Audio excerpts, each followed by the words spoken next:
Morning to all of you. Let us start the program.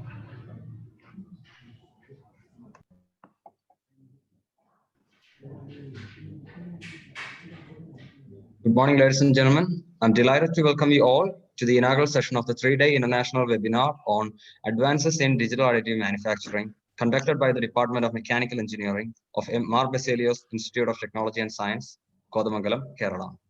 So let's start today's session with a silent prayer.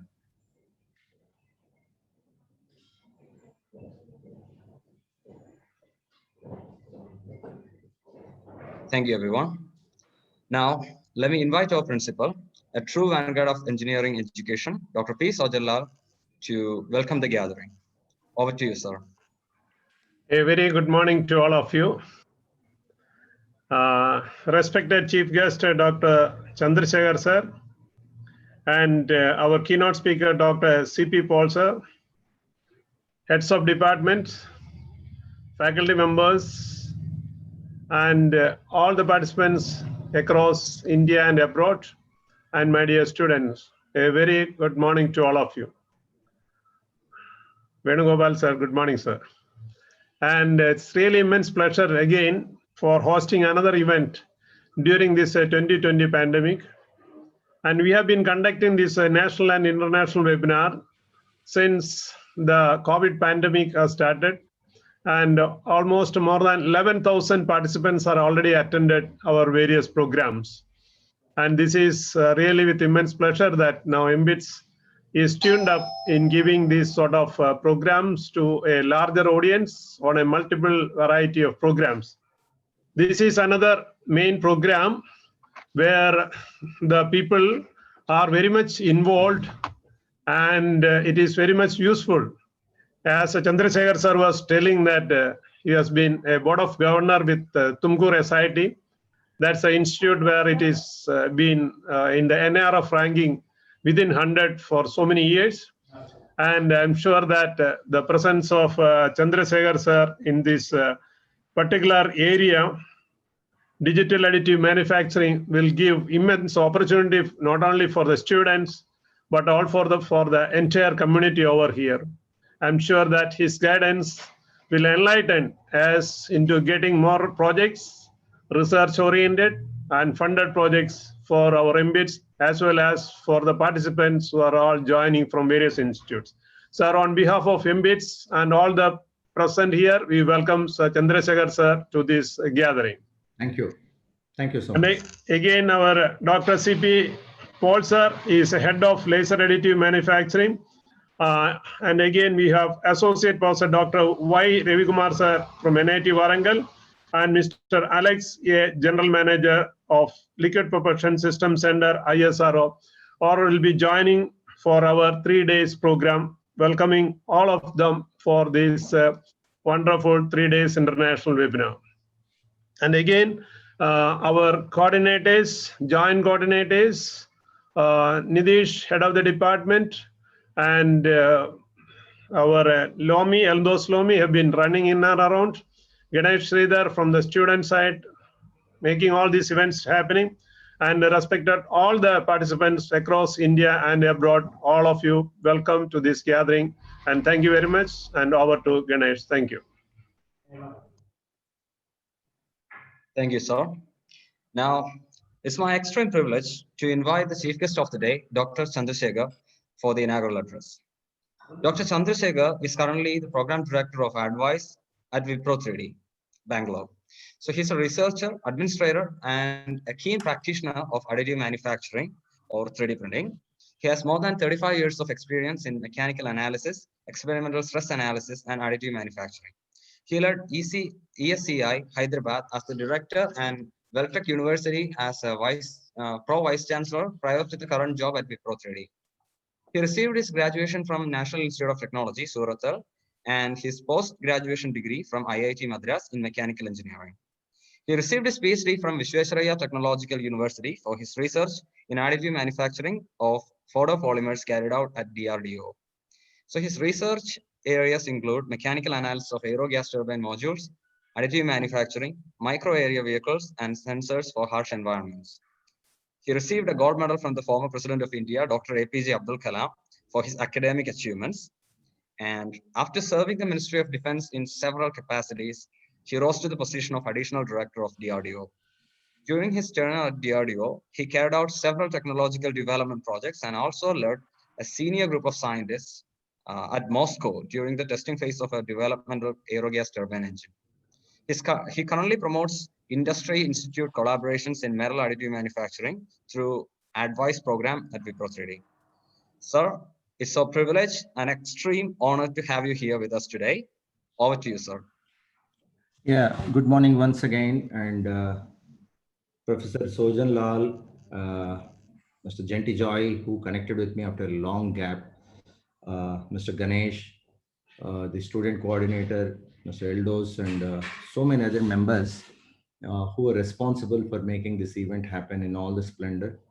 I'm very impressed that already 250 people have logged in, and I came to know from Dr. Sojan that you have been doing these programs for quite some time now, and the outreach was extremely impressive in terms of connecting with the students and faculty members from thousands of institutions pan India. And this topic which I have chosen for the day, additive manufacturing, is one of the vibrant areas wherein I have had an occasion to closely get associated with the projects happening in DRDO, automotive companies, energy, oil and gas, and tooling companies. And in the recent times, this technology has become extremely invigorated because of the fact that when the pandemic situation was disrupting the supply chains, um, when there was continuous thrust on development of affordable medical devices and producing them and delivering them and ensuring that the needy get in time, the digital technologies, including 3D printing or additive manufacturing, have played a key role. And we at Wipro have had an occasion to closely interact with the research team of Sri Chitra Tirunal Institute of Science and Technology and develop some mechanical ventilators and personal protection equipment. And what is very remarkable as far as this technology is concerned, that it's a great tool for democratization as far as the manufacturing is concerned. In the olden days, if a designer were to conceive a complex design out of, let's say, an exotic material like titanium alloy and develop an implant, he had to depend on so many agencies for translating his design vision into a part. Now, thanks to this technology, it has become very democratic, very distributed, very affordable, and you could be working in a small village near Cochin, or you could be working in Delhi. As long as you have got the design and you have got the desire to translate the design into a physical part, these technologies are making it happen. So it's a true boon for innovation. It's a boon for mass customization, and it's also a boon for exploring the complete freedom of the design latitude in producing superior products at low cost and very fast. Dr. Sojan, am I allowed to share the screen now? Yes, sir. Yes, sir. You can. Please go to a share screen mode and you can. Yeah. Yes, sir. It's coming. Yes. I'm just trying to share the screen. It's taking some time. I don't know why.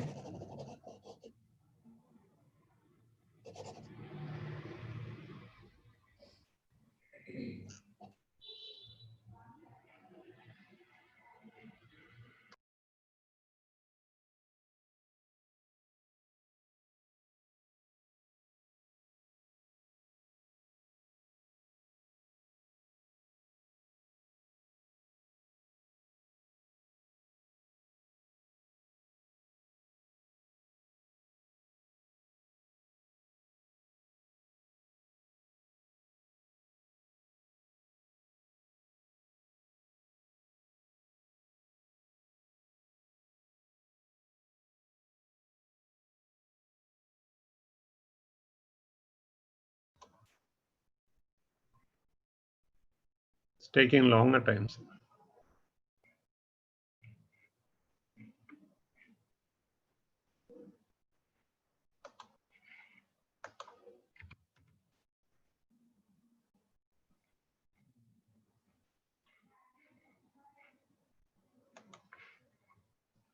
Recording can be paused.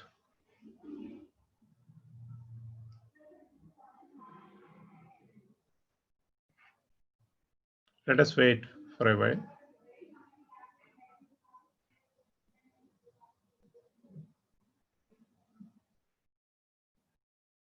There is some connectivity issues. Please wait for a while.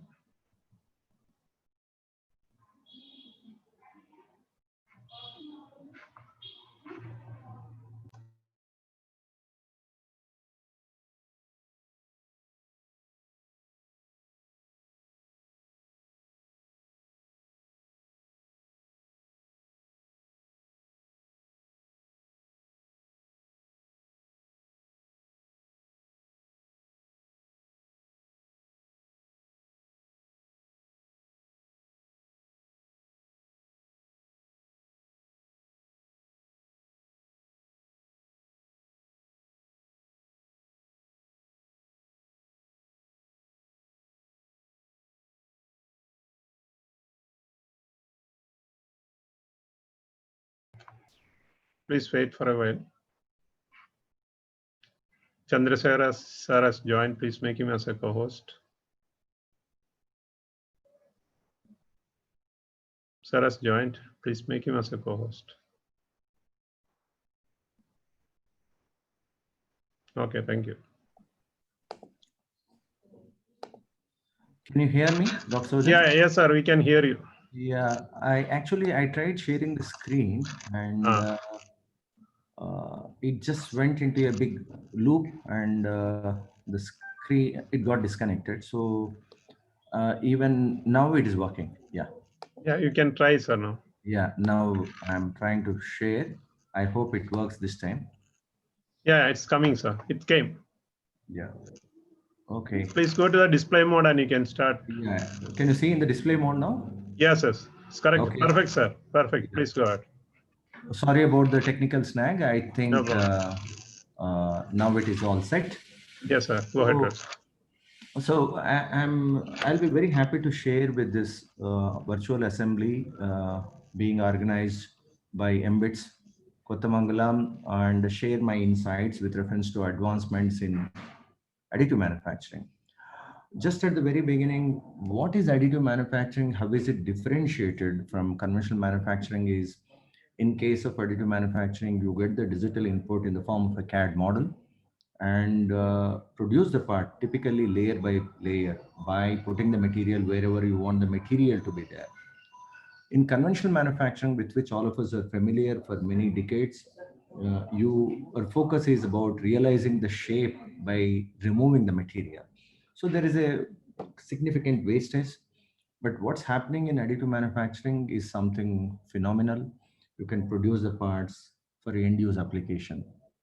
Incidentally, when this particular technology came into existence in the late 80s or early 90s, the materials which were connected with additive manufacturing were largely confined to photopolymers and thermoplastics. But now we can talk about additive manufacturing the parts out of metallic materials, composites, waxes, biocompatible materials. And the applications could be multivariate, right? From design conception to optimization to tooling to manufacturing to device development to system development. So in the recent times, the thrust has been about how do you leverage this technology for developing a product in time and with all the functionalities that are integrated by taking advantage of the digital nature of the manufacturing process. If you really look at additive manufacturing is a single step transformation of your design idea into a physical part without using any tooling, without using any fixturing. So the great advantage is the time of realization is independent of the complexity of the process. Now, let me give you some industrial examples, which you will be happy to learn about. In June 2020, there was a big announcement by the world's premier automotive company called BMW. What did they do? They set up a $50 million additive manufacturing campus. And if you look at the snapshot of this particular center, BMW is interested in developing thousands of spare parts components for their legacy cars and do the design iterations connected with their upcoming projects using additive manufacturing. And you contrast the picture that is on the bottom right of BMW additive manufacturing to the manufacturing floor of a conventional factory. There is a sea change. So more and more examples of this kind can be found in India too. I am aware of the fact that you have invited Dr. Alex for presentation. Maybe he will also talk about it. See, in the year 2017, we had an occasion wherein we got to work with the scientist teams of ISRO in developing a northwest feed cluster, a critical RF component. And fundamentally, in this particular thing, the part which is made out of an aluminum alloy called ALSI 10Mg has become part of the GSAT-19 satellite. It's been in the orbit for about 3 years now, working very well, both on the RF side as well as on the mechanical side. And you can imagine when the component of this kind is additive manufactured and put into end use, it has to withstand the vagaries of temperature variations, mechanical loads, and the atmosphere related challenges, and it has to perform satisfactorily for the mission life, which happens to be 10 years in this case. So the greatest advantage why ISRO chose additive manufacturing is because of the fact that 17 different parts could be combined into a single part. So we at Wipro 3D worked with them in optimizing the design and converting 17 parts into a single part. This process is called monolithizing. And because of the fact that you are converting multiple parts into unibody, there are no fasteners, there are no weldings, joints in between. The relative accuracy of the horns becomes much better. And in the bargain, the RF performance corresponding to the gain, directionality, the radiation pattern, etc., they get tremendously improved. So this is just one example. And one more example which I want to give from August 2020 is on the left side. What you see on the left side is a project of Wipro 3D for a startup in Hyderabad called Skyroot. I think some of you would be knowing Skyroot is in the process of making series of launch vehicles called Vikram 1, 2, 3 for launching small satellites into orbit. And this particular part of the engine, rocket engine, has been made through 3D printing, once again, with phenomenal reduction in the weight and with phenomenal reduction in the part size.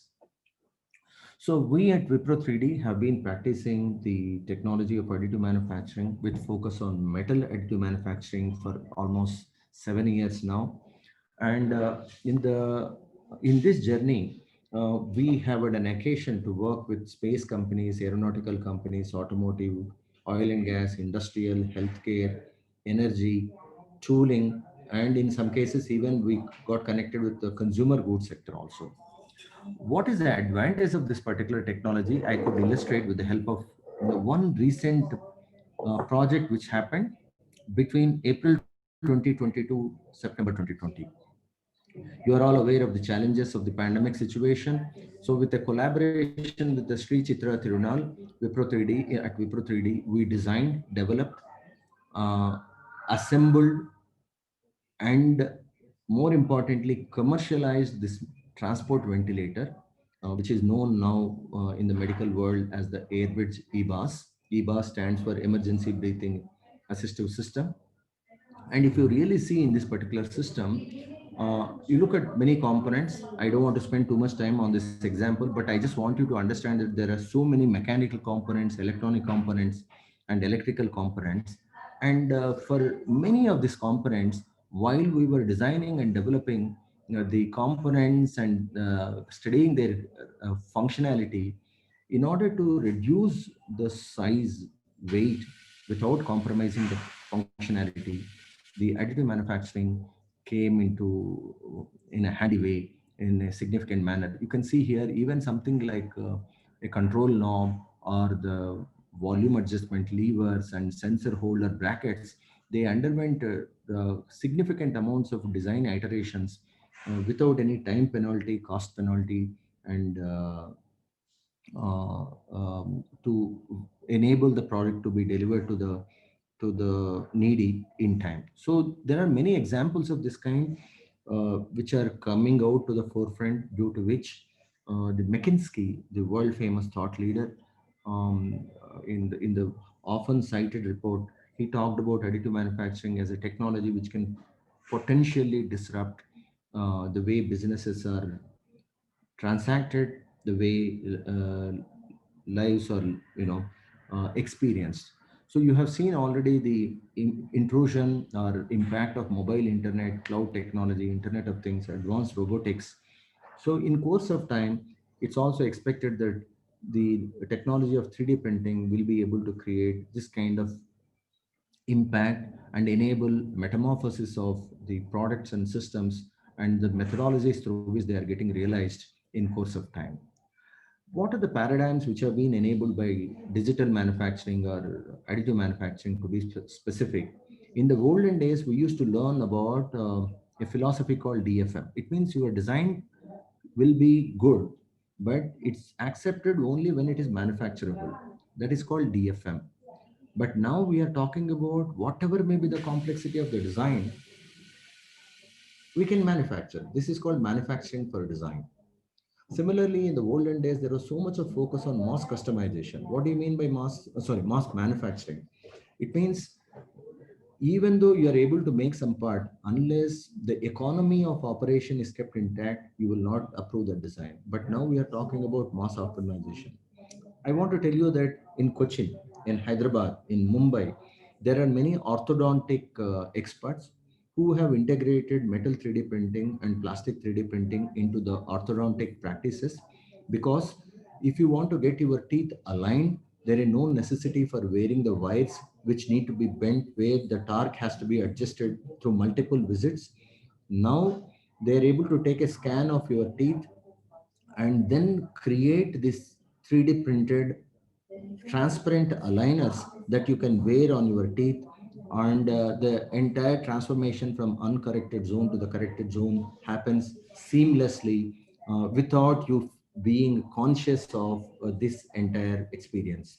So this is called mass customization, wherein several companies in India too are able to develop the devices, including the hearing aids, by using additive manufacturing. So one more important thing which has happened is in terms of topology optimization. See, you can look at the traditional manifold, how bulky it is, though it is able to fulfill the necessary functionality in transferring the liquid, in transferring the power. But the bulkiness makes it about 5 kg heavy. But if you were to use the topology optimization, if you were to connect additive manufacturing into the scenario, you can see the transformation of the design into what is shown on the right bottom, with almost like 74% reduction in the weight. Similar things are happening in dentistry, craniofacial surgeries, maxillofacial surgeries, prosthetics.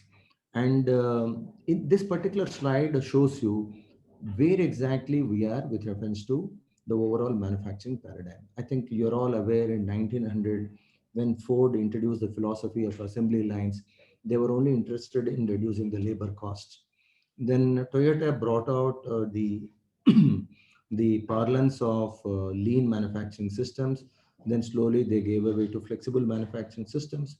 But now we are talking about IoT enabled manufacturing systems, where data is being shared in real time when the machines are able to communicate with the fellow machines and also human beings.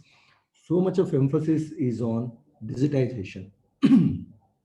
And when you are talking about this kind of a digital scenario, it's only natural that you are able to take advantage of the digital designs and transfer the digital designs into physical parts using additive manufacturing.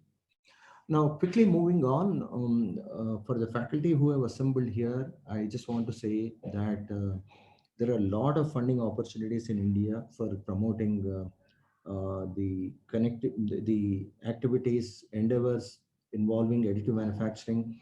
The bodies might be interested in materials. For example, if you look at the broad-based classification of this technology, there are some technologies which can handle the polymers properly, including the biopolymers. There are some technologies like laser powder bed fusion, which can produce metallic parts. What you see on the right top is the combustor housing for the unmanned vehicle, which we developed at Wipro using high temperature nickel based alloys through an additive manufacturing technology called laser powder bed fusion. What you see in the middle is a composite material which has been created using fused deposition modeling. And what you see in the bottom is a transparent bearing housing with application in terms of attitude testing uh, using a technology called stereolithography.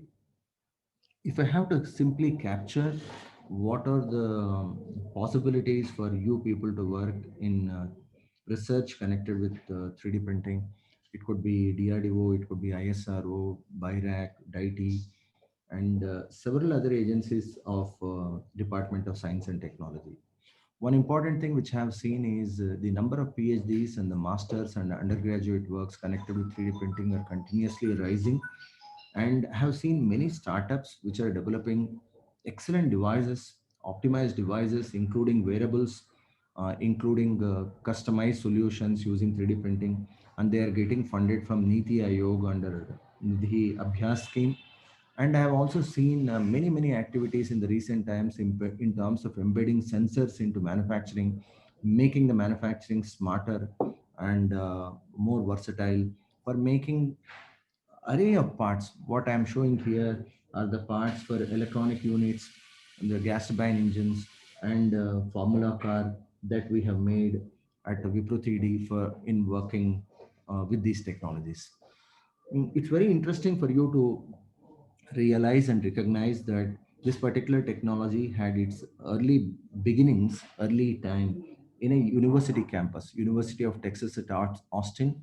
Is undergraduate student called Carl Deckard worked on a technology called selective laser sintering, and he was so fascinated with this technology that he got into masters with this and he completed his PhD. And this entire effort led to the patent of metal powder bed fusion, and which is now a multi-billion-dollar industry. So I just wanted to show you the process of making a turbine disc out of nickel alloy. This particular small video was taken from a powder bed fusion system at Wipro 3D in Bangalore. And you can see here a complex component with a fertile root, such as a turbine disc, is getting manufactured through continuous interaction between laser beam and powder particles, no tools, no fixtures, and entire process happens because of the selective melting and re-solidification of the particles, which have the sizes in between 15 microns to 60 micron. So in respect of the time, I'll stop this video. I'll go to the presentation. And it's very important that when this, for recognizing that when the laser beam is in touch with the powder particles, there is a melt pool. And if you look at the shape of the melt pool, it actually depends on the interaction of the capillary forces, the gradients in the surface tension, and the inertial forces. And the heat transfer in this case happens at a level of 10 to the power of 5 Kelvin per second. And because of these thermal gradients, there are some residual stresses. And it's very important to understand the relation between the structure, property, and process, so that you can make the components with the necessary density, with the necessary strength, and put them into very complex applications like naval systems, automotive systems, the heat exchangers, the housings for the batteries which are used in the electrical vehicles, or the tooling which are used for injection molding, or the jewelry items. So applications of this kind are coming up in a big way. But the important thing is there is a continuous focus towards meeting the needs of the end use. That is what is the paradigm shift in terms of additive manufacturing. It's no longer a prototyping tool, it's a tool for meeting the end use. Professor Sojan, I have got a couple of minutes to close the presentation. Please continue, sir. No problem. How many minutes? 5 minutes? Yeah, you can take, sir. No problem. Okay. Still, you So can take 5 or 10. No problem. Okay, because there is a talk at 10:40, so I have seen, so I will complete it much before that. So I'll give two examples which I have done with the student teams of IIT Bombay and VIT Vellore recently. And to this list, I would like to add SIT Tumkur. What you see on the in this slide is the steering knuckle of a Formula student car. So the steering knuckle is a very important part of the dynamics of the car. You know, it's a part of your suspension system. It is called unsprung mass. It's responsible for transferring all the forces from the uh, wheel to chassis. It's subjected to the steering forces. It is subjected to a lot of lateral forces when it is taking a turn. And fundamentally, if you are able to cut down the weight of this component, it improves the driving coefficient of the car. So what is that I have done in this case is, you can see the original component on the top, it is very bulky, and you can see the topology optimized additive manufactured part in the bottom with the same kind of functionality, but weighs less by 40%. So what is that I have done in this case is, I brought some students who are interested in learning the industrial applications of additive manufacturing, and told them, okay, now you've got access to 3D CAD model of this steering knuckle. It's also called upright. How exactly you can use the principles of your mechanical design. Interestingly, I had students from aeronautical and electronics also working along with the mechanical engineering students. And I told them, you do the stress analysis. You try to find out where exactly the stresses are well below the allowable limits. In those places, you can remove the material and make it topology optimized. Once you make it topologically optimized, you will come to know that one of the biggest challenges is how to manufacture this part, because it becomes very complex. Then use metal additive manufacturing, convert the part into a physical artifact. In this case, the part was made out of titanium. And after making the part, put it into the test rig. If you are a student who is into the Baha and Supra competitions, you know that your own seniors have developed some test facilities in your college workshops. You can quickly check whether this part is working. And if the part is working, you know that there is a confidence level for replacing the conventionally manufactured part with 3D printed parts.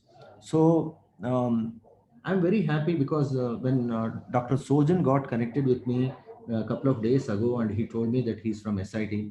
I just want to tell that when SIT team came also, we did the same thing. We conducted about 8 to 10 hour webinar, and my mail is put here.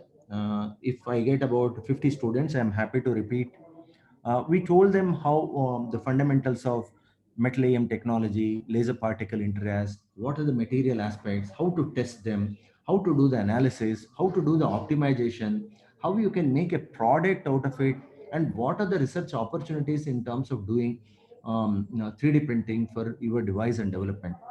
If any students are part of this program, I want to say that today the government systems, I'm talking about at the center level and state level, including Kerala, Karnataka, Tamil Nadu, Andhra Pradesh, etc.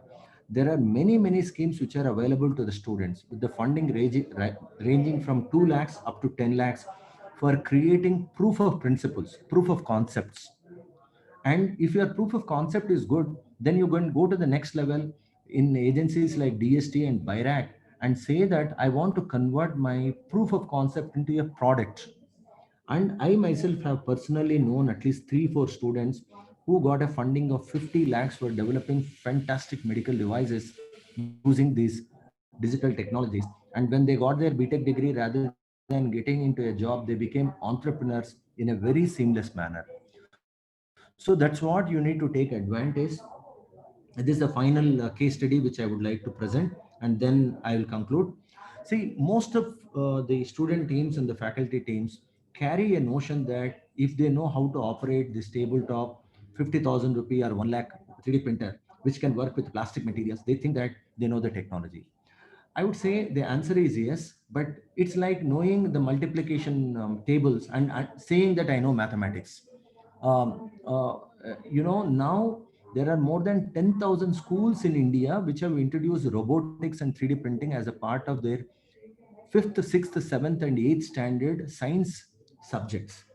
So if you're also operating the same school level devices in engineering college and say that that you are doing the 3D printing, then you are missing out an opportunity.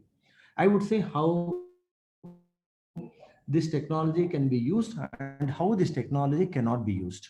You look at this component called ornithopter. Ornithopter is a flying bird. I think some of you who have seen the famous Hindi movie called Yuri might have seen this ornithopter, which flies over enemy zones, picks up the data, and helps your surveillance missions. If you look at the mechanism, it's called flapping mechanism. What does it do? It translates the rotary motion of the small micro motors, they are brushless motors, into flapping motion, up and down motion of the wings.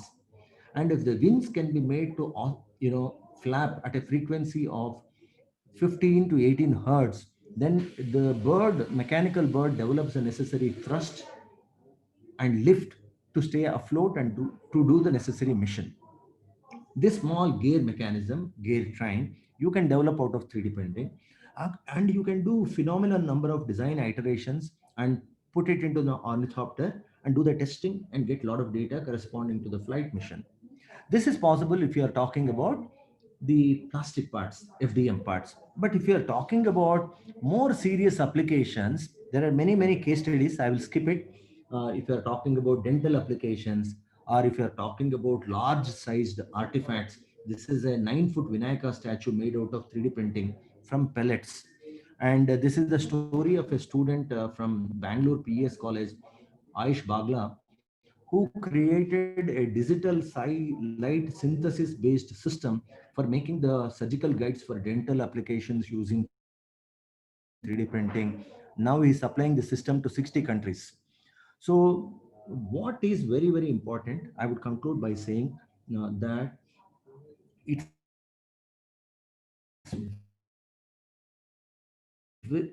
digital or advanced additive manufacturing are very powerful tools in translating your designs, your concepts, your ideas into physical parts.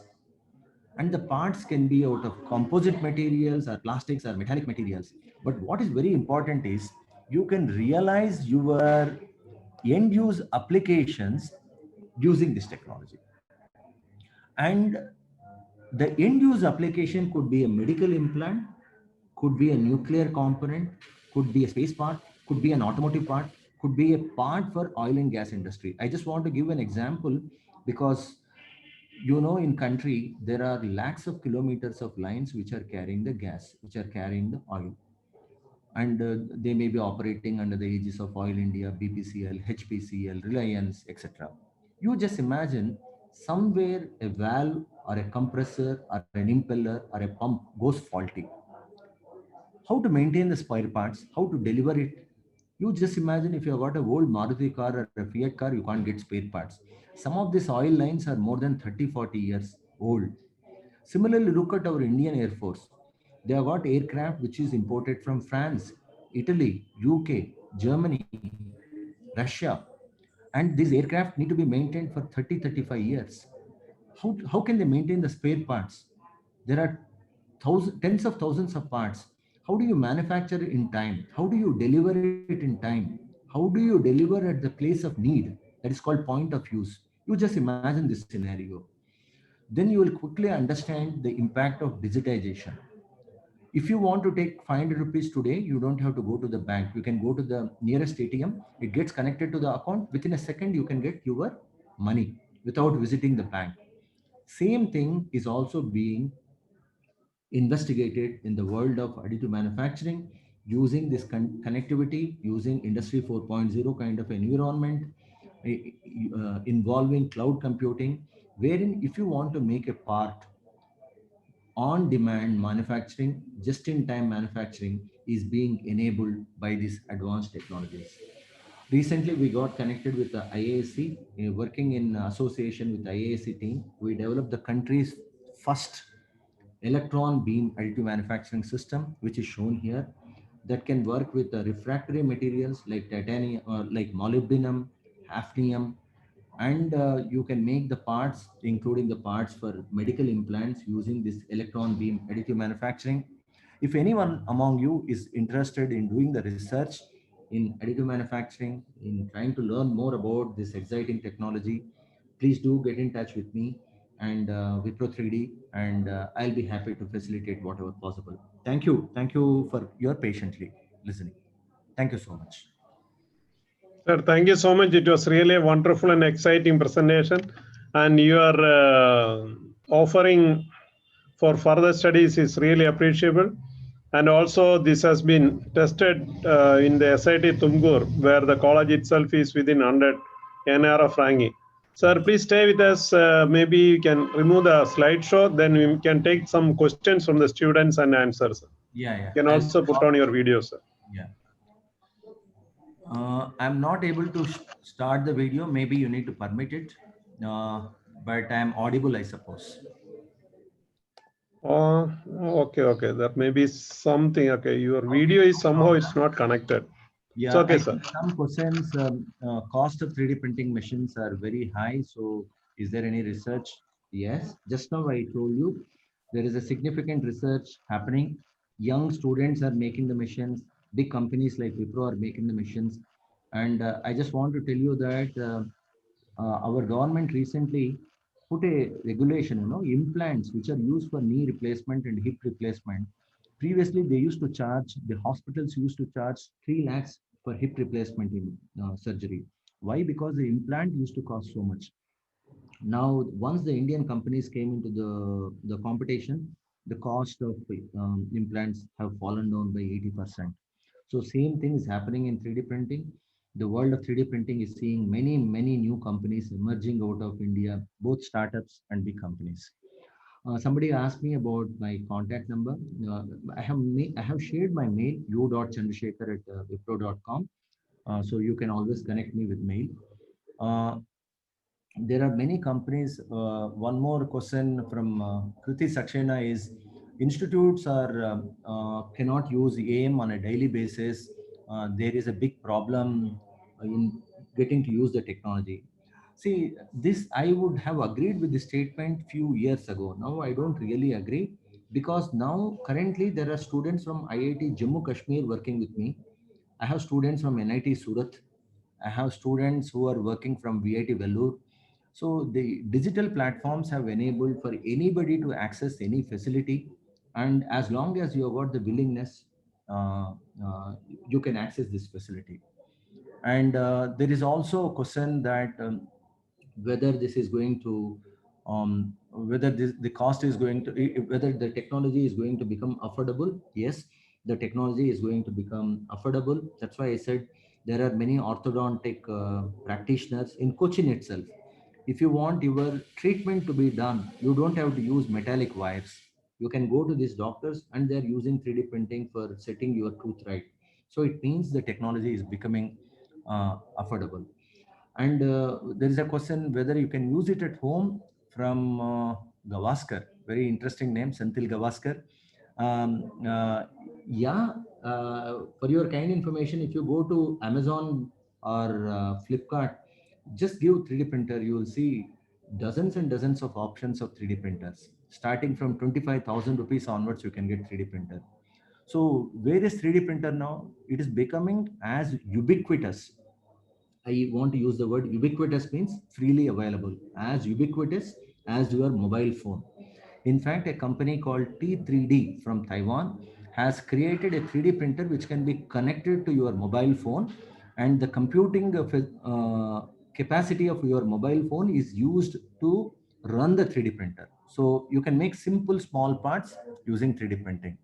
And in fact, as I indicated to you, on one side of the spectrum are the exotic applications connected with space research, aeronautical research, nuclear research, tooling, and heat exchangers which are connected with electrical applications, the electrical vehicle application. That is one end of the spectrum. You call them as the industrial AM practices.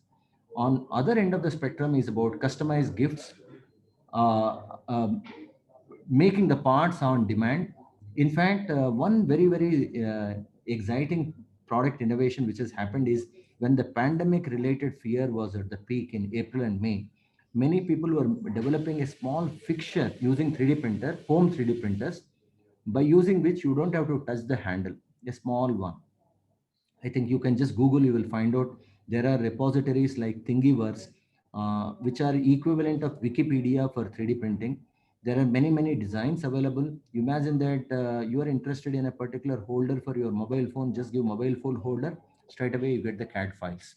So if you have got access to 3D printing at home, I just want to say that you are becoming, you are enabling a concept called presumption. It means producer is consuming the part. That aspect is called presumption. So I am seeing more and more situations where young students are producing the parts and consuming. When I worked for 1 year in IIT Bombay, I used to see in the mechanical department, many students there used to make simple parts using 3D printing and just use it for their own day-to-day use. So thank you for all these interesting questions. I think I will, Professor Sojan, if you don't mind, can I just close my session now? Yes, sir. Is there any, Ganesh, is there any last question from you? We'll take one more question in case. Ganesh, do you have any questions? There's actually one more question from Srish PS, and that's right there. Other than EBAM, which all additive manufacturing techniques are Wipro currently into research on? Is there any research happening at WA? So Okay. that's another question. At Wipro We'll 3D, take that as a last question, sir. Now, Paul sir has also joined. Yeah. Paul Hello, sir. Dr. Paul is a good friend of me. Hello. In fact, he hosted us in his excellent facility at RRCAT Indoor a few years ago. Happy to connect with him through today's platform. I'm sure he's going to give you some more exciting case studies of using additive manufacturing for nuclear applications. Regarding research, what's happening at Wipro? In fact, RRCAT, Dr. Paul himself is doing lots of research. I'm sure he's going to talk about it, both in terms of developing the indigenous lasers, metal additive manufacturing systems. But at Wipro 3D, we have been focusing on many materials and products which are relevant to aerospace, defense, oil and gas, and tooling. And in the recent times, health. So for us, the end product is important. The technology is only a pathway for the product. So electron beam additive manufacturing, we got interested because of the fact that we wanted to handle refractory materials for strategic applications. Currently, we are working with composites, high strength polymers. In fact, high strength polymer is a very interesting case study because we are making some customized products in the, let's say, in the mass manufacturing or batch manufacturing scenario using these materials with multiple colors. It's called multi-jet fusion technology. We are working in that too. And the technology in which we take a lot of pride in showcasing to you all is the laser powder bed fusion, where we are producing the parts with almost like 12 materials. The latest one, what we did was the part for Chetak helicopter of HAL for their R2's engine program, wherein we are using steels for producing high temperature parts using a material called A286. So many exciting applications. Welcome to this 3D printing world. Thank you so much. Thank you so much, sir. And I'm sure that we'll be connecting with you again for having some follow-up sessions. I'm sure that, and again, in previous one of the webinars, we are talking about how to become an entrepreneur. I'm sure that you have given a sufficient initial talk on this another aspect. So on behalf of the entire participants and MBITS, and thank you very much, sir, for giving this so much valuable and inspiring talk. Thank you, sir. Thank you, Dr. Sojan. I've stopped sharing. Dr. Paul can share the presentation now. I'll just stop. Okay, thank you, sir. And over to Ganesh for introducing CP Paul, sir. So first of all, thank you, Dr. Chandrasekhar, for the amazing session. That was really informative and eye-opening. So moving on, next we have with us the keynote speaker of the day, Dr. CP Paul. So Dr. CP Paul is presently heading Laser Additive Manufacturing Laboratory at Rajaramana Center for Additive Manufacturing Advanced Technologies. He's also the Dean of Student Affairs in Homi Jahangir Baba National Institute, deemed to be University of Department of Atomic Energy, Government of India at RRCAT. He has about 20 years of experience in research and development of laser additive manufacturing, from system development to its applications in engineering and prosthesis. His research programs focus on next generation additive manufacturing systems and processes. To this end, his group explores novel techniques to develop advanced materials, innovative products, modeling and simulation tools, and holistic in situ and ex situ characterization of techniques. He is instrumental in promoting laser additive manufacturing technology in India through collaborations with other national labs and reputed academic institutions by extending indigenously developed facility for experiments. His extensive experience and leadership have allowed him to address laser additive manufacturing challenges holistically and promoting this strategic research area. His efforts has been recognized and is conferred with many national awards, including the highest being DAE Excellence in Science, Technology and Engineering Award, Homi Bhabha Science and Technology Award. Prior to joining RRCAT, he graduated in mechanical engineering from Vikram University of Ujjain, India, and worked for 2 years professionally managed public companies as a design engineer. He earned his doctoral degree in mechanical engineering on laser additive manufacturing of engineering components in 2005. We're extremely fortunate and honored to have you here, sir, to deliver the keynote address on the topic laser additive manufacturing, bringing a paradigm shift. So we're really excited about it. Over to you, sir. Thank you very much, Ganesh, for a nice introduction. Professor Sojan Lal, good morning, and Dr. Chandrasekhar, one of my oldest ally in the area of laser additive manufacturing. And I should say we see him as a guy who is bringing change in India, right? So, lot of credit to him for bringing the things. So let me start my presentation. This is the fine day we have here with temperature touching 12 degrees outside. So really it's cold and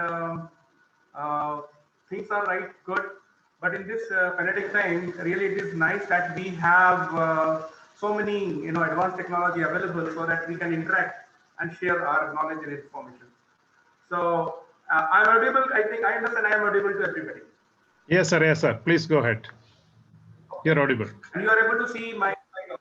Yes, sir. We can see the screen. Okay, okay, fine. So this is the title I selected: Laser additive manufacturing bringing a paradigm shift. And a basic idea here was to introduce you guys how this technology is bringing change in all manufacturing domain and how the things are being seen across the globe as a game changer technology. So with this presentation, what I do is first I always start with my acknowledgement slide. You see we have a pretty good team of 16 engineers and scientists who are working permanently with us. You see this side, and we have 5 PhD students, including one of your ambit alumni, Mr. Jiro.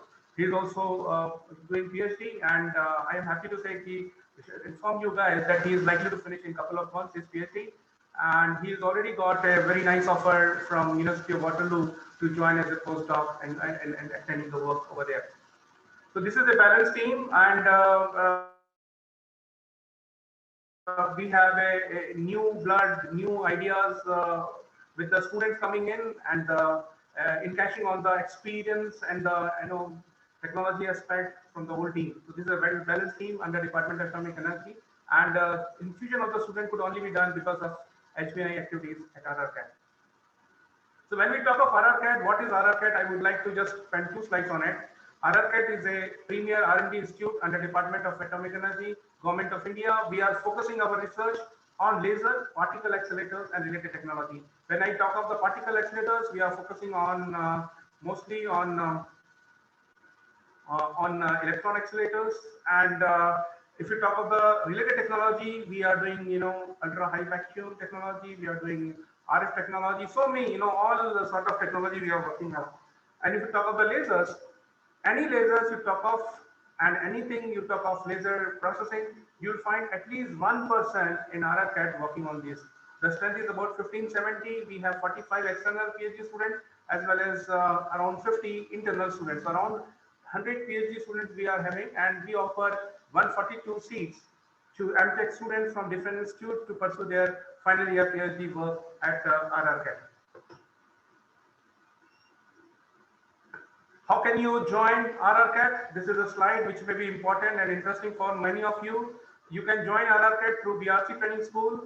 And then if you are a PhD student, a PhD scholar, completed nicely and with a very attractive, you can join through KS Krishnan Research Association.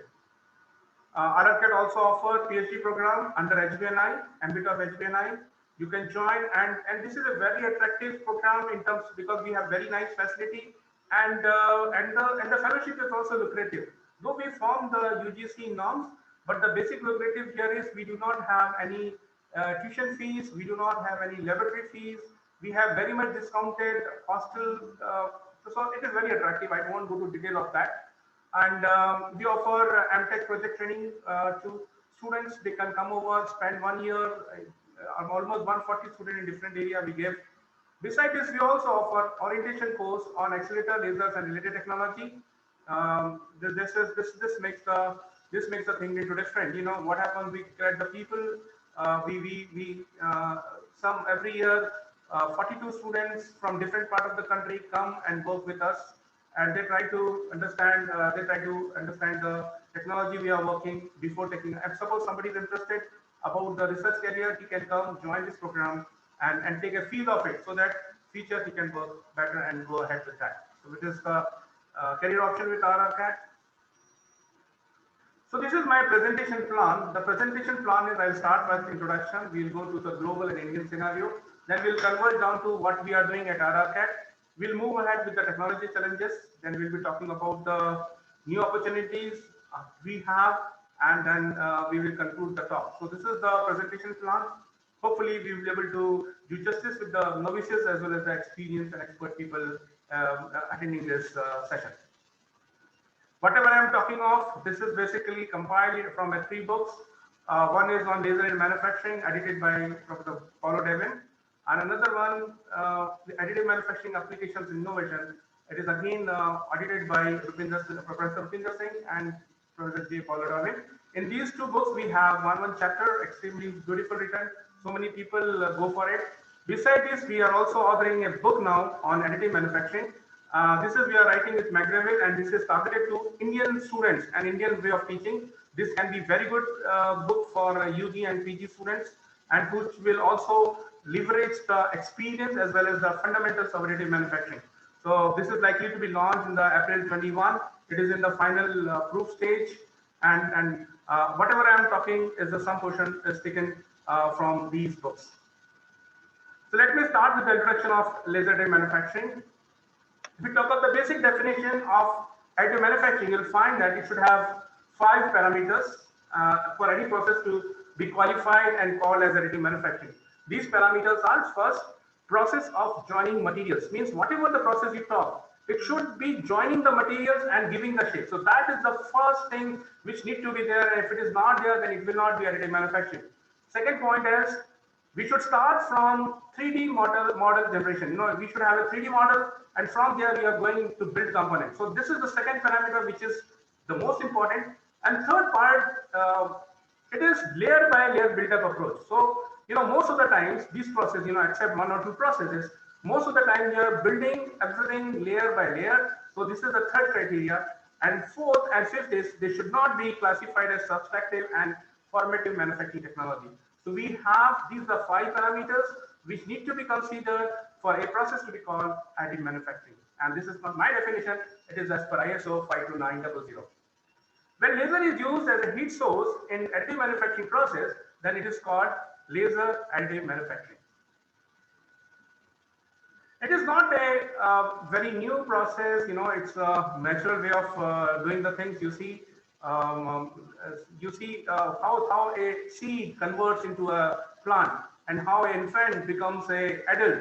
See, it takes the things from the surroundings, add it and becomes. So what I'm saying is additive manufacturing is more natural way of growth. It's not like, you know, you are going for some unnatural way. It's more natural. Whatever we have been practicing in the past as talk of subtractive or formative, that was probably a bit unnatural, and we were going with that because we never had a capability to come to this level and do it. we attempted to do some of the things in additive. For example, I will not call this as an additive process, but similar to it, like you take some basic block material and try to construct the house the way you want. So this is another small approach you can think of how additive manufacturing process is. If you compare these three processes, you'll find that laser additive manufacturing process scores very good in terms of the materials. Here you see there is no limitation, but other processes have got limitations.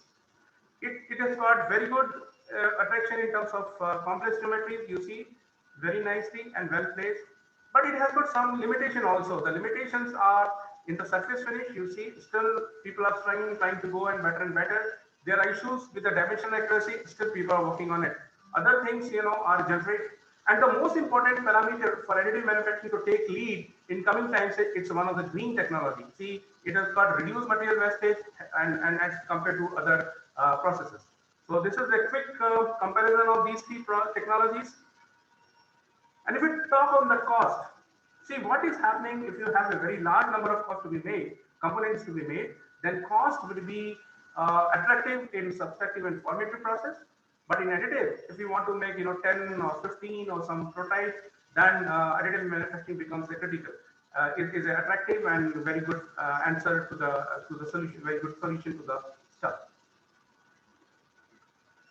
Now, when we talk of this, probably one question comes in your mind. We are talking of so much positivity about about additive manufacturing technology, laser additive manufacturing. Finally, why it is important and how things are being taken by the industries. What I want to say is today industries are challenged differently at the three heads.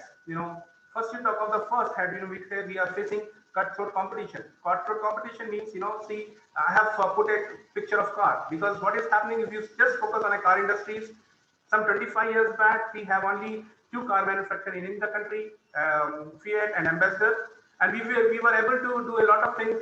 They were able to sell whatever they made. But with the globalization today, we have so many car manufacturers. You talk of we have Suzuki, we have Honda, we have Hyundai, we have Kia, so many. And what is happening? Every car manufacturer is coming with a different model to cater different segment. So what is happening?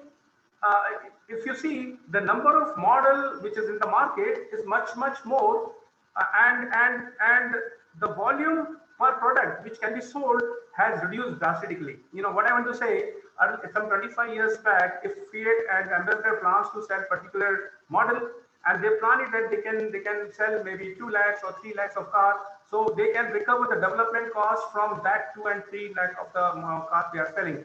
But in case of today's market, they may be able to sell maybe 10,000 or 20,000, like that. So since the volume is reduced, the development cost has gone up. So this is a big challenge, how to reduce the development cost of the product so that things can be more attractive and more this. Other aspect is you have to come up and go for an adverse duty condition so that you can answer the technology, answer with a advanced technology, come up with a better way. You can use all the resources better and better. So this is another challenge industries have. The third thing is, any part of the world, somebody comes with some novel idea and it kills all the market. You see, earlier we were thinking of buying the car, but since once Uber and all these people come with another model, it crashed everything. So that sort of thing is happening. So this is a third challenge. You cannot be thinking that it will last for 3 years or 5 years. So this is a big challenge to the industry. This is from the industrial scenario. If you see from a customer point of view, today customer wants product immediately. He wants good quality product. He wants product with all possible features, and he wants very good sales service. So these are the issues. And how to put everything into the basket and offer a low cost product is a big challenge for the industries. Now, additive manufacturing technologies and this additive manufacturing technology make these things different. Now, how can make and how can support this technology, especially in design and development stage?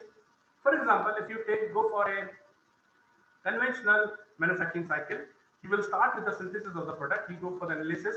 You will make the documentation and drawing. You will be going for the planning. You will be going for the raw material procurement. You will do the tool procurement and CNC programming, quality control, packing and use. So there is a typical conventional manufacturing cycle when a product goes in a way. Now, if you just project the same thing using laser additive manufacturing, we remove some of the steps. For example, documentation and drawing is removed. Why it is removed? Because in this you are starting with the model. And once you have a model, you don't need a drawing and documentation. So that is the thing. Second part is, in conventional process, you will decide whether it has to go to the fabrication shop or it has to go to, milling, or it has to go for lathe. All these things you have to decide. But in additive manufacturing, you have a single machine, everything is on it, planning is not required. Other part is raw material procurement. In conventional process, you cannot initiate the procurement of the raw material unless the design is freeze, because the size of the pellet or raw material has to be in line with the final design. But in case of additive manufacturing, you can just right away start the procurement and you can take the advantage of economic order quantity. So these are the positive point. It brings the change. See, another aspect I'll just tell you from the commercial point of view. Suppose you are into the market and you want to buy a say aluminum alloy or a cast iron alloy, and you are planning to make a carburetor. So what happens is, by procuring the way of the material you are ordering itself gives sign that what sort of component you are going to make. The size of the component also, size of the raw material also tells you the competitors what is in your mind. But in case of additive manufacturing, you are buying a simple powder or wire. So the competitors may not be knowing what sort of component you are trying to develop in, and so these are the advantages things bring it, and things become a different with the additive manufacturing technology. Another aspect is tool procurement. In conventional method, you need to procure the tools, but in laser additive manufacturing, you need not to worry about it, because laser is a tool and which is work. Only for some post processing stuff, we will go for some other technology.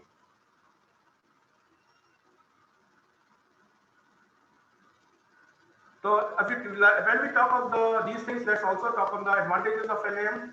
The first advantage is complexity for free. See what I'm saying when we talk of this word, complexity for free, very simple means what is happening when you have a 3D project, 3D object, and you want to slice it into 2D. And the 2D slice is very simple to deposit as compared to 3D. And that makes the whole technology different. And that is the reason the buzzword is used, complexity for free, in case of additive manufacturing. You see here how the cost goes in case of conventional manufacturing and additive manufacturing. See, complexities, as the complexity goes, there is an exponential cost increase in case of conventional manufacturing. And since we have complexity for free in additive manufacturing, it doesn't change a lot. If we talk of the simplification of the parts manufacturing, see in case of conventional manufacturing, you need to have cutting forces, you have to take care of the forming forces, which is not the case for additive manufacturing. Here you have a non-contact deposition, so part fixturing is not a big deal. It becomes very simple in a way. Mass customization is possible in case of because you are making one product at a time. You are not very much bothered, what somebody is telling and talking about. One of the beautiful features is integrated components. See, when I talk of the integrated component, means you are talking of something like some sensors are embedded while making the component. So that is the very beautiful aspect of LAM, which was not possible conventionally in the past with the conventional technology in the past. You can embed the sensor at different locations. How to do it is a challenge, but there is a possibility of doing the things in that way. Another aspect is material design freedom. It offers great freedom in depositing material. You can deposit the material you want to deposit particular location. For example, if you want to deposit high conductive material, you can go for a copper or something like that. If you want to have strength, you can locate the material where you have access on some other material, which will make the technology and things different. It also provides you logistic freedom. For example, you can send your component model to any other locations, take the expert opinion, you can discuss across. Because this technology is Industry 4.2 compliant, so this is the basic advantage. I'm bringing the big change into this. Wastage is reduced. You see all these parts are placed adjacent to each other, and they were so that thing can be done. So there are a lot of advantages this technology brings and makes the thing different, and it also think and force us to think that thing can be done in better and better way. So when we talk of this technology, now let's try to focus on what is the overall methodology of this stuff. We start with a CAD model making, as I told you, that's the prerequisite.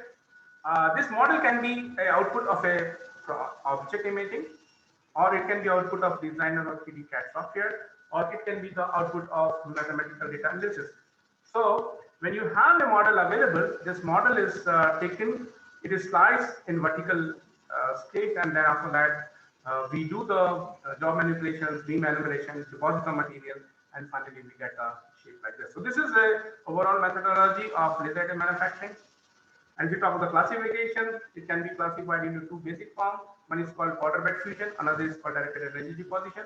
In powder bed fusion, what is do we deposit a thin layer of the metal powder and scan the laser beam to deposit the material. And if the material which is being deposited is fully melted, this is called laser melting. And if it is not melted, only the surface is melted and joined together, then it is called sintering. So this is the definition. And in directed energy deposition, there are various two processes based on the raw material. In powder feed, directed energy deposition, we feed the powder, and wire feeding system we use this thing. So this is a really classification in this. RRCAT has developed both the machines, directed energy deposition as well as powder bed fusion machine. Whatever the video you are seeing, this is recorded in the indigenously built machine. The directed energy deposition has got many advantages. For example, you can have a functionally graded structure. You can go for multi-material components. Here you can go to near net-shaped components, and many complex geometries can be worked out. In case of powder bed fusion system, there is no problem as far as the complexity is concerned. In this, the beam scan rate is very fast, so we have very fine microstructures, so superior properties come. Lightweight structures can be made, and it has got really very good edge in making a thin features on the components. So this is the basic difference and advantage and in these two technologies that we have built at RRCAT and working on it. Globally, people are working on these things. We will be seeing in the next other slide. If you see the global scenario of this technology, today we are talking of TRL everywhere whenever we talk about technology. TRL is technology readiness level. It scales from 1 to 10. You can see the meaning of different scale you have written here. And after this, you see in aviation and in automobile, we are somewhere between 5 and 6. In case of tool space and drones, we are at 7, 8, 9. Or in case of dental medical instrumentation, we are somewhere at 10. So this is the technology readiness level we have today in terms of laser manufacturing. Now, when we talk about the global, definitely we should focus what India is doing. In India, industries are, plastic industries are more focused on plastic AM. It is yet to be adopted in industry in big way. But leading R&D institutes and academic institutions are joining R&D of metal additive manufacturing. This is the present status. If we talk of the metal additive manufacturing machines available in the country, we have RRCAT, CMTI Bangalore, ERCA Hyderabad, EMRA Hyderabad, GTRE Bangalore, IIT Kharagpur, IIT Bombay, IIT Kanpur, IIT Palakkad, CCRI, CGCRI, IGTR. So these are the places where you have metal additive manufacturing machine available. There are many private players. For example, Wipro, Honeywell, Really Incredible, Dentcare, GE, and Objectify. They also have metal additive manufacturing available, and many new companies are joining into this space. Another issue is what is the status of development of these machines in the country?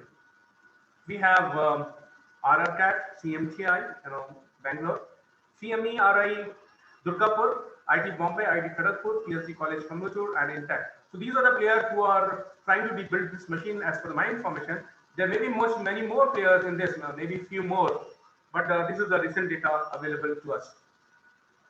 Now, when we talk of the LM, what are we doing at RRCAT? We are working at a junction of advanced design methods, manufacturing and material processing techniques, and material science. So this is the domain we are trying to cover, and we are working from system design and development to material processing, material testing, qualification, validation, and multi-physics modeling. So we are encompassing full thing. And what is doing, since it is not possible for us to take up all the domain, we are collaborating with different institutes, working with them, and extending our facility so that whole spectrum can be covered.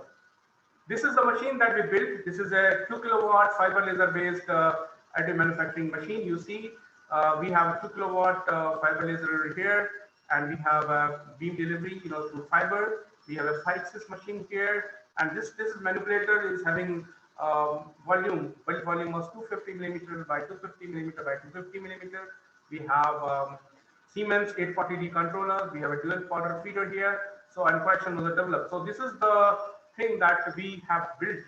The commercial cost of this machine would be costing somewhere between 5 to 7.5 crores. The machine build and projected cost of this for the Indian market may be somewhere around 2.5 to 3 crores. So almost half the cost this machine can be offered with Indian technology, and we are working to bring it in incubation mode, this technology to the market. This is the specification. You see, the chamber is actually, we are able to get purity of less than 20 ppm of oxygen and 30 ppm of moisture. So these are all the parameters we have to machine has. Another machine we built is 500 watt fiber laser based water bed fusion machine.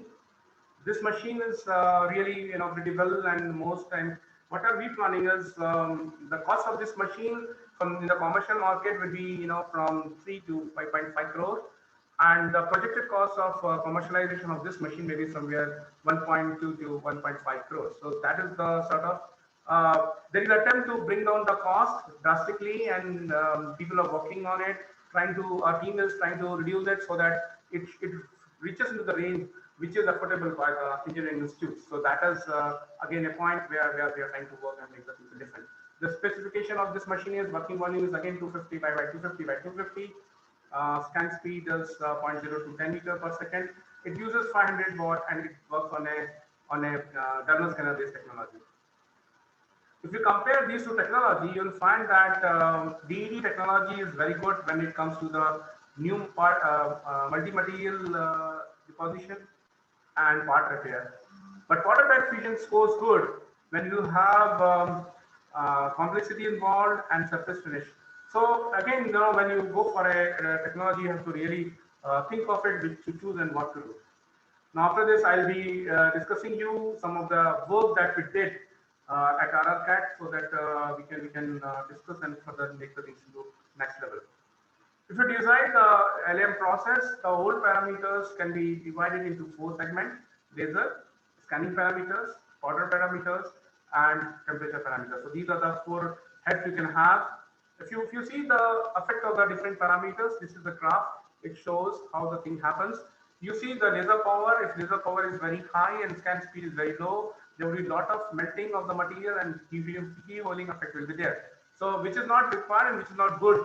But on the other way, if you increase the scan speed with the very low power, you will have lack of fusion and porosity. So which is also not required. So you have to optimize between those. And when you start going from lack of fusion to keyholing, you'll find that first you'll have some balls made like this, and later you just go on moving to making a regular and solid track made. That is the way the parameter is obtained for the different materials.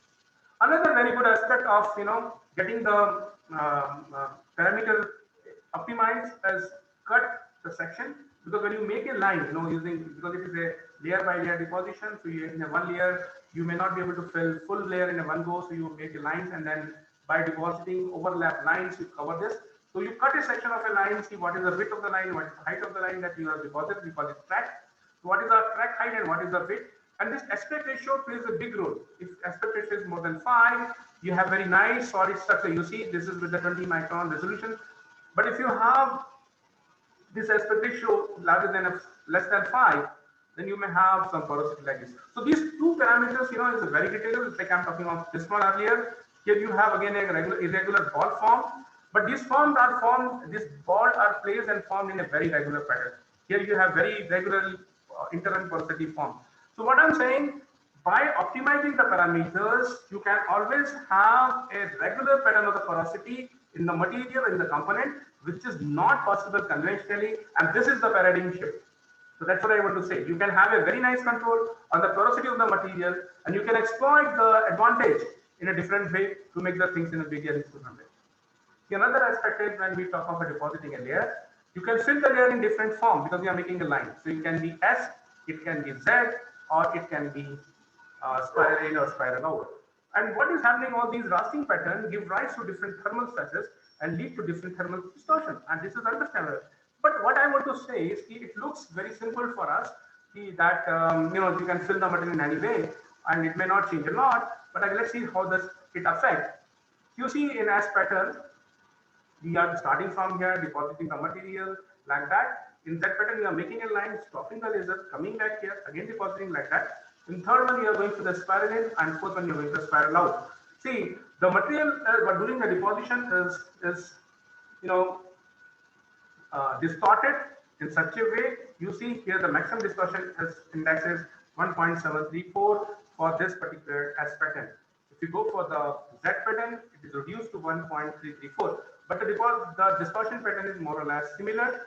But if you talk of the spiral in, you see how the things have changed, from when you go for the spiral in, and as expected, when you go for the spiral out, it should be other way around. So what I'm saying is, if you are go on depositing the material in particular specific pattern, all this started getting cumulative, and things becomes a different. So and control will be very difficult. So these are the parameters one should work on and think of how to go ahead. For our application, that pattern is the best. Besides this, some other strategy people follow, they go for the mandel deposition. They change the deposition in every layer by rotating it 67 degree. And another option is doing for the stripe. People go for the stripe. People also make small chessboard like 5 mm by 5 mm, rotate every island by 67 degree. That is another pattern. And basic advantage of doing all these things to take the advantage of preheat effect, whatever is induced during the deposition of the material. When we talk of this LAM, you have to consider many parameters, and these parameters are focused on the surface feature size, surface finish, part orientation and supports, lateral holes, overhangs, and residual stresses. See, when we talk of the feature size is the smallest feature you can make, and it is really good. You see, in case of conventional welding, you cannot have drill hole in a component if the drills, it depends on the size of the drill. So something similar happens. The laser spots govern in this manufacturing. So if you have a smaller laser size, you can go and deposit small feature. But what is happening if you go for the smaller feature? You are using very small laser beam. Then issue comes is the deposition with a very small tool. Your small beam diameter becomes so high that it's become very difficult to go into the economic zone. It takes maybe months together to make it components. So again, you have to optimize between the spot size and the feature. Spot size you have to optimize in such a way that a right balance between the feature size and the fabrication time can be controlled. Another aspect is surface finish, which is a function of laser power and its modulation, grain of order size, order grain size, and layer thickness. So these things can also be done. Normally, people get in surface finish in the range of 5 to 10 micron. The orientation plays a big role. We have to decide how should you orient your job during the fabrication so that you can take the advantage of it. The best part is you design a component in such a way that you can go for a fully self-supported design. But normally it is difficult to achieve. Then you should go for the least possible supporting structure. What happens whenever you're going for a support structure, it causes some post-processing and involves a lot of work, increase the cost, increase the fabrication time. So that is the design consideration one should consider while designing and going for the fabrication of the component in additive manufacturing. Another aspect is if you want to have a lateral hole, if it is less than 0.4 mm, it is difficult to achieve the size. But and at the same time, on the other side, if it is more than 10 millimeters, the size is achievable, but you have to make some. You have to make some support structures, and that creates the problem. Now, when we talk of the support structure in the hole to make a hole lesser than 10 millimeters, how to remove the support structure strategy? Suppose it is a straight one, you can go ahead, but if it is blind and it has some circular path or helical path, one has to really think of how to take care of this and go ahead in the technology. Another aspect is when you're depositing material on a solid base, like you have a base over here, you're depositing here, you have very nice heat flow is there, it helps. But if it is not there, you have air or powder sitting here, there will not be heat conduction and it will change the whole microstructure distortion pattern in the material.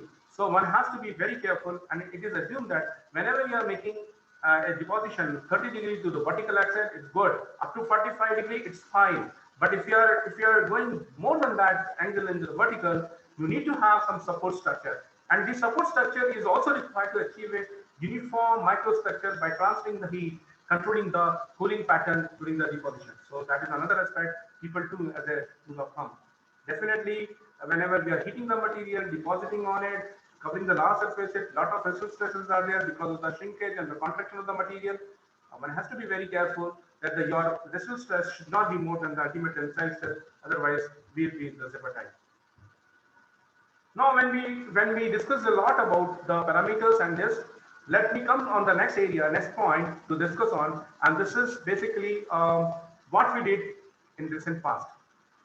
Most important thing we did is we collaborated with many institutes. For example, we are talking with 3 institutes of within department, DRC, ITCAR, and Institute of Plasma Research. We also work with ARCI. We are working with the Vikram Sarabhai Space Center. We are collaborating with many institutes, for example, IIT Bombay, IIT Indore, IIT Delhi, IIT Roorkee, IIT Palakkad, then your NIT Warangal, NIT Surathkal, and coming with some solutions and trying to work in the technology comprehensively. And many more are in the list, and these lists are pending very fast. What are we doing in this collaboration? Suppose you have a problem and you think that it's really attractive. We provide the machine to academic institutes free of cost. They can come over to took a block and slot and come up with the raw material, and we deposit the material and give to them. They work with us on the sample preparation, sample making, basic understanding, and after that we can extend the we can share the knowledge and expertise in that way. The recent work we did is for IGCAR. Here you see this stainless steel bushes were required. This is the Deloro 50 bushes, Deloro 50 or columnized 6 bushes. These are the part of fast breeder reactor program. They use it in control rod drive mechanism to avoid galling process. I think you guys know what galling is, but again, I'll just tell you, galling is a process of joining the material, something of self-welding. When it is exposed to very, when the materials are kept very close to each other for a very long duration, and there is under excessive heat and pressure. So that is the thing happens, and in case the material gets welded. And suppose you are having a control rod driving mechanism in the nuclear reactor, and you want to put the nuclear control rod when it is some contingency condition, and you are not able to move, then it becomes a disaster. So you need to have some anti-galling material. These bushes are made, and Deloro 50 are one of that material. So this is the thing, and what our friends were doing at IGCAR, they were taking a block like this. We used to deposit material using DKW, gas and arc welding, and they used to machine in and out. And it used to take them 45 days to build the bushes. Reason being this, because they have to remove all material, whatever is diluted over there. And Deloro 50 is a very hard material. The hardness there is in the range of 750 to 830 VHN. So such a hard material, you have to remove it, cut it, and this used to take. What we did is we deposited, make a helical upward motion. We did this, and after that we did some post processing and machining, and it could be done in 72 hours. So such a nice, marvelous change in the technology. In the end, it is a paradigm shift. Another example we did for our fuel cluster simulators, mesh type spacers. You see, this is mesh type spacers. Here you see the thickness of these wall is about 0.4 millimeter, and thickness and the tolerance allowed is 15 micron. So that sort of thing. Considering the tolerance and other things, what the people were doing is they were doing wire cut, and they used to take 3 weeks to build some 5 or 6 spacers using conventional method. We took up and we started making with powder bed fusion machine, and these components were made in 2.5 hours. And such a 46 components are built and sent to VARC for the testing. So this is a big change, big shift. You are reducing the time from 3 weeks to 3 hours. Another component we did for the IGCAR, we made honeycomb geometry orifices. These look simple but very difficult in control. People are working on it, and it's really difficult. They tried a lot of process, lot of issues were there. Finally, using powder bed fusion technique, we built this component, and again, these components are under testing. Another beautiful example of laser additive manufacturing is making compact heat exchanger. When I talk of the compact heat exchanger, here the channel size is in the range of 2 millimeter wide and 3 millimeter height. You know, you have some rectangular or pentagonal shape channels, and we built it using this. And if you talk of making charges for this, about I think we spent around 3 to 4 lakh rupees, and if you see commercial price, maybe around 10 lakh rupees for this. But if you import this from UK, and which is made by conventional method using acid etching followed by furnace different bonding. In the cost of this particular heat exchanger would be in the range of 60 to 80 lakhs. So lot of saving in the time, and it is eco-friendly technology. And these particular heat exchangers have a potential to be used in supercritical CO2 breakdown cycles for solar thermal energy generation and generation for nuclear reactors. So this is again a work we did. We did some of the stuff in this direction.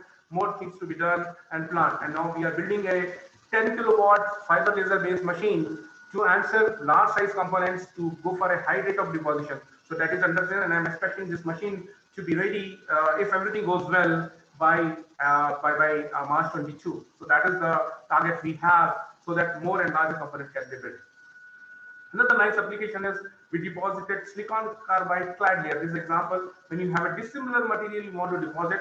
So what is the challenge here? You see the size of the tubes are 10 millimeter diameter, 0.6 millimeter thick, and 100 millimeter length, and you have to deposit 0.2 millimeter of silicon carbide. We did it on the experiment, we tried, and very beautiful results we got. You see, and these things are again under the final stage of testing at BARC. We also did some of the basic studies for the depositing a copper, and we studied and we found very nice microstructures, very uniform, coherent, cellular microstructure for the copper, and it changed the whole material properties. And these results are also published in journal recently. We also worked with NIT Warangal to have a composites, a double tungsten carbide and stainless steel. How can be done and worked on it? These results are also published recently. This is a very beautiful work that we did with IIT Kanpur and Institute of Plasma Research, Gandhinagar. See what is happening. This part what you are seeing is the sample, but again, finally, it is going to be used into international thermo fusion experimental reactor, which is being built at France. What they wanted to have deposits of molybdenum of layer thickness of 0.3 millimeter on the copper, and depositing by conventional method was not difficult, and some special features are there. So what we did, we started on the base of the copper, and we did some studies, optimize the parameters, and after that, very nicely deposit structures are done. Again, the results are published, and this is a very good program. Now we are going for making the specific component for the application. We also did some function gated stuff for the collaboration. You see, in this, what we did is, in spite of making a direct interface of Delaware 50 with stainless steel, we did some grading, and that made the change in the composition. You see how smoothly, how you have a very nice trend in micro hardness, also reducing as we go and change the stuff. This is another beautiful example of deployment of laser additive manufacturing. You see here we have graded porosity in the material. See, in general, as a mechanical engineer, we are asked that porosity is bad in the material, but this bad is because we do not have control on the porosity. Porosity is not bad. If you can predict, if you ensure the reproducibility, you can ensure the property of this, we can exploit into the better sense. And when we talk of laser additive manufacturing, you can have predefined porosity at different locations. As you go, see here you have 0% porosity in this manner, and you are going and making it 60 degrees. And in this, these are the images of the microcity images. You see how the things are done, and it's a beautiful example where the technology can be brought into a level where we talk of saying that it is bringing a paradigm shift. Many components we built. I will not spend much time on this particular slide, but I'll say that the hip implant can be made, some impellers can be made, gear with honeycomb core with the this can be made, and these are made in one day, maybe 7-8 hours. So that sort of things are done and very nicely, and many more things can be done and made the things available for the people to go and move ahead with that. When we talk of this technology, what we did, what we built, now let's focus on what are the technology challenges today. The limitation is high production cost because of the high investment and how high running. But what is happening with the time, more players will be there, people will be coming with the attractive cost. There will be more user and more innovation will be there. So technology cost is going to go down. But again, we have to dodge and go ahead with it. Another aspect is when we deposit the material, there is always the issue how the mechanical property will behave, how the things will be managed. You have to really optimize and go ahead with. Another part is when you have a material and you have to go for the post processing of it. You may think of improving the surface finish or some material property. So that is again a limitation today. There is opportunity to work on. The volume of the built machine is again 250, 300 like that. For the larger volume, we are targeting to build a machine of diameter 1.6 meter diameter, and height can be the 1.4 meter. So that sort of size we are talking and going ahead with. But again, it's a limitation, and we have to work on it. Under stair stepping effect, already manufacturing suffered with this problem. This is the limitation of the technology. So this is the limitation, and we talk about the opportunity for us. You see, I see there are 9 domains on which there is opportunity for us to work on. For example, we have opportunity to work on the machine and the software development so that more innovation can be brought in and the cost can be brought down. We have an opportunity to work on the process development and control, materials feedstock and development, design for NM. All these points will be seen one by one in subsequent slides. See what is happening in case of machine and the software development. There is a huge capital investment, limited resources are available. But what is happening if we come with more innovation and bring the things to level so this technology can be more popularized? Process development and control is being widely done across the globe. Many players are there trying to optimize the parameter and flip it. But issue is we have to work how to achieve a better reproducibility, how to define some algorithms so that we need not to go for a lot of optimization of the parameters. So there is a challenge and opportunity for the people to come up and work on a different area. See, whatever the material we are using today, they are the offshoot of some other technology. For example, people are using for the plasma spraying or oxyflame deposition or any other technology. And only few alloys are available which are specifically developed for additive manufacturing. So there is opportunity for the material scientists to treat the composition so that they can achieve the desired properties and develop a new specific application-based AM metal product. So there is opportunity for us. There is opportunity to come up more thumb rules and design algorithms so that the process becomes a science and technology from an art. Today I will say that this is art because again highly specific, highly depend on the innovation of the person, and that is to be improved and changed on. There's an opportunity to work in the area of modeling and the simulations. For example, if you go with the analytical approach, you cannot, address the problem especially with the complex structures. But at the same time, if you have a numerical model, it takes a lot of time and resources. So you have to really optimize, come up with some hybrid approach, come up with some nomogram or machine learning based stuff, so that thing can be done and a better example can be done. There's opportunity for the young people to go and work in this area of modeling and simulation. Definitely, when we talk about the applications, there is opportunity in the area of the characterization and testing. We can have more sophisticated materials. We can think of how to simulate load testing so that these things can be exploited in better and better way for the application. There is an opportunity in the quality control aspect. When I talk of this, you see we have design data books, we have handbooks available, we have SME, design codes for the conventional material. But when we talk of AM today, laser additive manufacturing doesn't have. So there is opportunity for people to come up with the rules and regulations, design formulas and concept, so that some design codes can be evolved, and then we can work with different certifying agencies, and then some guidelines can be met. There's opportunity for the people to work on these areas. Another aspect is how to derive and make the application development and enter into new domain with the technology so that we can demonstrate our capability, work on the dissimilar materials, how to play it. There is a lot of scope to work on.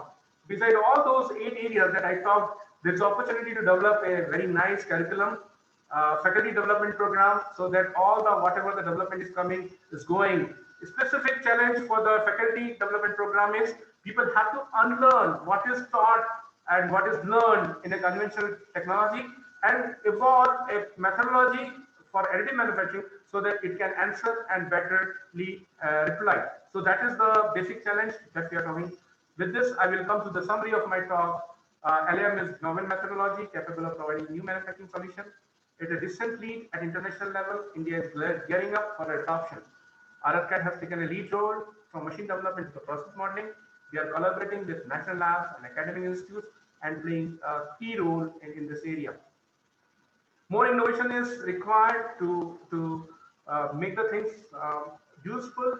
Innovation are today limited to the process development and material characterization. There is a need to tackle all the 9 domains for the successful deployment of the technology. With this, I close my talk. Thank you very much for patient hearing.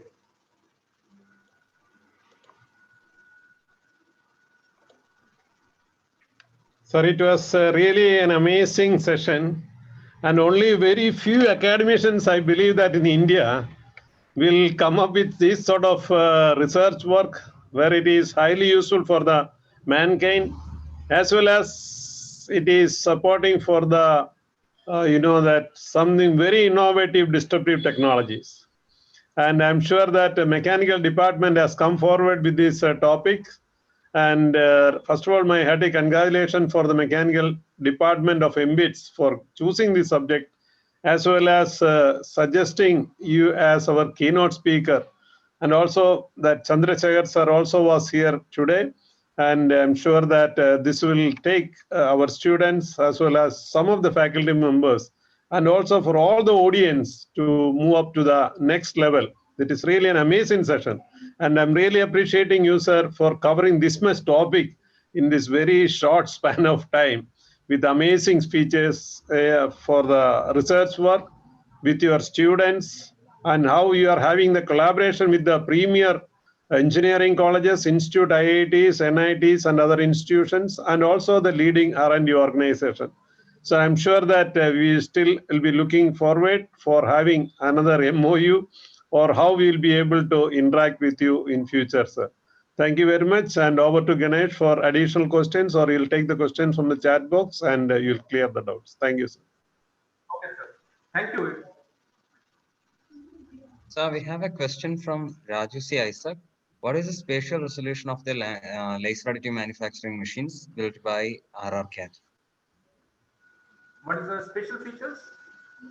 Spatial resolution of the machines that are being developed by RRCAD. Yeah, see what is happening. Our machine built, the machine we built is at par. Sir, I think the sharing of this can be avoided so that people, okay. Please go ahead, sir. The thing is, what I want to say here is our machine built is at par with the international standard. And if we talk of the DED machines, we are nearly 100 micron or so as far as the next shape is concerned. And in case of water bed fusion machines, we are, some few tens of micron. So that is the deposit feature things we were talking.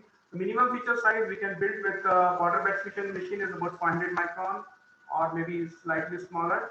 But in DD machine, presently we are limiting ourselves up to 2 millimeters or so. So that is the capacity. But again, I can say this: these machines are at par with international standard, and globally we are competing with this. There is no issue on that. Yeah.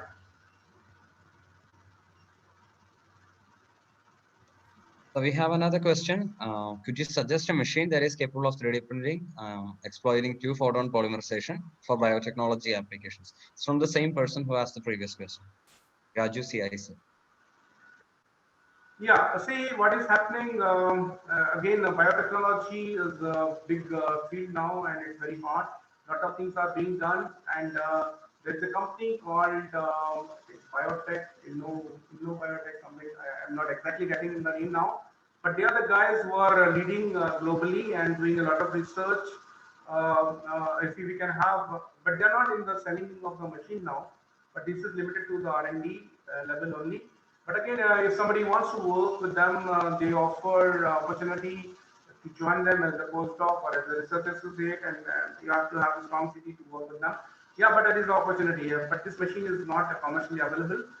As far as the 2-photon polymerization concerned, there are few machines available from the US. One is from a company called Redome. Another is from two machines are, I forgot another name. So, but again, these machines are available, but definitely if Riju can write to me, I will get the link of those and send to you guys on the video. Yeah. Thank you, sir. Do you have any advice to students who would like to take up interdisciplinary projects after this in 3D printing and laser additive manufacturing, especially metal manufacturing after their undergraduate studies? See, one thing I will tell, especially to the students who of the mechanical engineering, if you see the domain, what is happening, there is a lot of money for the people who are working in the initial part of this, I mean to say design and development. At the same time, those who are in the after sales and marketing part of it. But if you see the manufacturing domain, the center region, the smiley curve, the gap was less in the 70s. But when you talk of today, when we talk of 2020, this gap has gone. It's more smiling. That means the people who are in the industries focusing only on the manufacturing, they are likely to pay it less.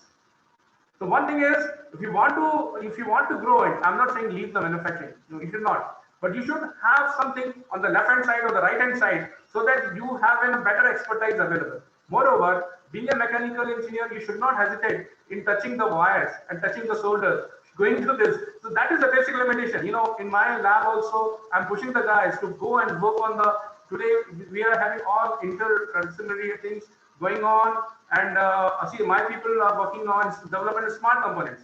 When you talk about the smart components, unless you have a feel of algorithms, you have a feel of electronic controls, you cannot be, and you cannot say I'm a mechanical and only work on the manufacturing. No, that's not going to work. So this is real advice. Focus on other things. Delimit yourself. Go ahead. That is the basic advice I would like all the students to take care. Thank you, sir. That was really motivating and moving to see the kind of work that you do in collaboration with all the academic institutions all over India. So that was really magnificent and plain amazing, and it's really motivating for the student community and the institution as a whole. So moving on, now I'm extremely proud to invite Professor Nidish Eldo Baby, our beloved HOD, to express the words of gratitude on behalf of Mechanical Engineering Department and the entire MBITS family. So over to you, sir. Thank you, Ganesh. Hope I am audible to all. Yeah, Yes. Sir, you're audible. So good afternoon all. On behalf of MBITS, I take this opportunity to propose vote of thanks to those who have directly and indirectly contributed to the webinar on advances in digital additive manufacturing, organized by the Mechanical Engineering Department of MBITS. At the outset, I thank our chief guest, Dr. U. Chandrasekhar, Program Director, Wipro 3D, for visiting and enlightening us with his knowledge and interesting things. So your session gave deep insights into the topic and also revealed some interesting facts regarding application of the technology, funding for research works, and opportunity for students and faculties to learn directly from the experts at Wipro 3D. We are very much interested in it and we'll be taking it forward. So thank you very much. Our keynote speaker of the day, Dr. C.P. Paul, Head Laser Additive Manufacturing Lab, RRCAT. We are really enlightened with your knowledge and presence. We are pretty sure that many of our students and other participants of this webinar are really inspired by your talk on the topic and hope they will be advancing a lot in the area of laser additive manufacturing from today onwards. Thank you very much, sir. Further, a big thanks to our beloved principal, Dr. Sojan Lal, for inspiring us for all the supports excellent. Then to Mr. Endos Lomi, the coordinator of the program, with his team for the tireless efforts towards the success of this program. I would like to place my hearty thanks to all the volunteers and participants because of whom we made this webinar possible. With this warm words and kind message, we move to the end of today's webinar. We'll see you all again tomorrow at 10 a.m. Thank you. Have a nice day. Thank you very much. Thank you also. Thank you very much. Namaskar.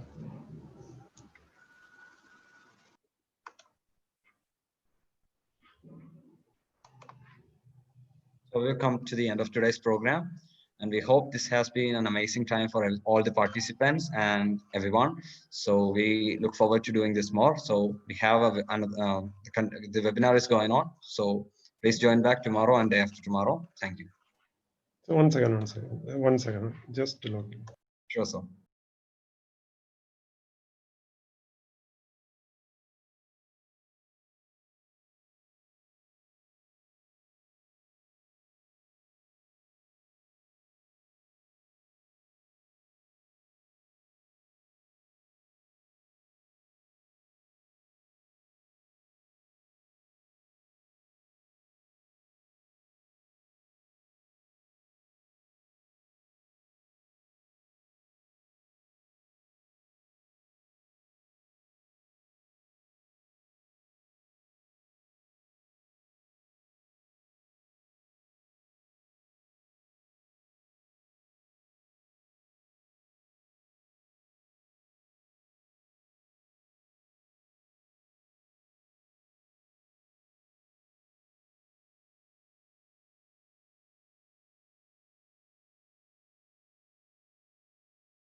Hello, sir. Sojanlal, sir. Hello.